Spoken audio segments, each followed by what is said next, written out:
কল্পনা করুন একজন মানুষ যার কোনো বড় ডিগ্রি নেই, কিন্তু তিনি ঘুরে বেড়াচ্ছেন বিশ্বের সবচেয়ে ক্ষমতাবান মানুষদের সঙ্গে।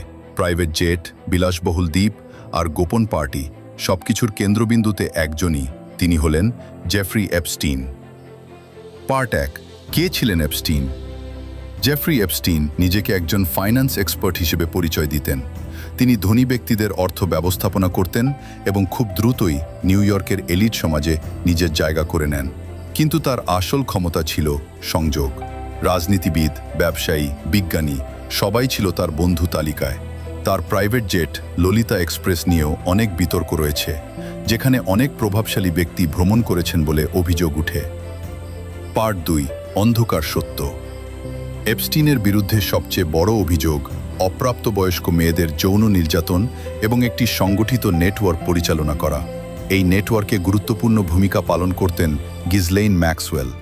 অভিযোগ অনুযায়ী ম্যাক্সওয়েল তরুণী মেয়েদের এপস্টিনের কাছে নিয়ে আসতেন এবং তাদেরকে প্রভাবিত করতেন।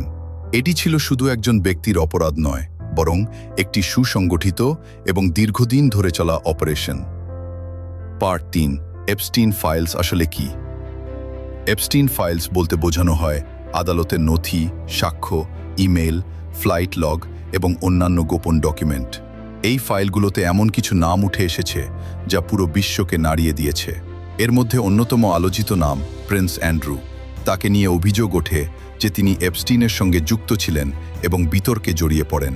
যদিও তিনি অনেক অভিযোগ অস্বীকার করেছেন, তবুও এই বিষয়টি আন্তর্জাতিক আলোচনায় চলে আসে। পার্ট 4। রহস্যময় দ্বীপ। এপস্টিনের একটি ব্যক্তিগত দ্বীপ ছিল, লিটল সেন্ট জেমস আইল্যান্ড। অনেকে একে পিডোফাইল আইল্যান্ড বলেও উল্লেখ করে। অভিযোগ রয়েছে এই দ্বীপে গোপনে পার্টি হতো, যেখানে ক্ষমতাবান ব্যক্তিরা অংশ নিতেন এবং অনেক অবৈধ কার্যকলাপ চলত। এই দ্বীপটি এপস্টিন ফাইলসের অন্যতম বড় রহস্য। পার্ট 5। গ্রেফতার ও মৃত্যু। 2019 সালে এপস্টিন গ্রেফতার হন। বিশ্বজুড়ে সবাই অপেক্ষা করছিল এবার হয়তো সব সত্য বেরিয়ে আসবে, কিন্তু হঠাৎই ঘটে যায় এক চমকপ্রদ ঘটনা। কারাগারের ভেতরেই এপস্টিনের মৃত্যু হয়। সরকারিভাবে এটি আত্মহত্যা বলা হলেও অনেকেই বিশ্বাস করেন এটি একটি কভার আপ হতে পারে। কেননা এত বড় বড় নাম জড়িত থাকার পরও কেউ কি সত্যিই চাইবে সবকিছু প্রকাশ হোক? পার্ট 6। ম্যাক্সওয়েলের বিচার। এপস্টাইনের মৃত্যুর পর তদন্ত থেমে যায়নি। তার সহযোগী গিজলেইন ম্যাক্সওয়েলকে গ্রেপ্তার করা হয়। আদালতে তাকে দোষী সাব্যস্ত করা হয় এবং কারাদণ্ড দেওয়া হয়। কিন্তু প্রশ্ন হলো, তিনি কি একাই সবকিছু পরিচালনা করছিলেন, নাকি এর পেছনে আরও বড় কেউ ছিল? পার্ট 7। এখনও অজানা সত্য। আজও এপস্টিন ফাইলস পুরোপুরি প্রকাশ করা হয়নি। অনেক ডকুমেন্ট এখনও গোপন রাখা হয়েছে, অনেক নাম এখনও সামনে আসেনি। এই কারণে মানুষ এখনও প্রশ্ন করে, আসল সত্যটা কি? কারা জড়িত? কেন সবকিছু প্রকাশ করা হচ্ছে না?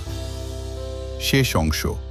এপস্টিনের গল্প আমাদের একটা বিষয় বুঝিয়ে দেয়, ক্ষমতা আর টাকার পেছনে কখনো কখনো লুকিয়ে থাকে ভয়ঙ্কর অন্ধকার। এটা শুধু একজন মানুষের গল্প নয়, এটা এমনও এক সিস্টেমের গল্প যেখানে সত্য কখনো পুরোপুরি সামনে আসে না। শেষে একটা প্রশ্ন থেকেই যায়, আমরা কি কখনো পুরো সত্য জানতে পারবো, নাকি এপস্টিন ফাইলস চিরকালই থেকে যাবে বিশ্বের সবচেয়ে বড় রহস্যগুলোর একটি হিসেবে?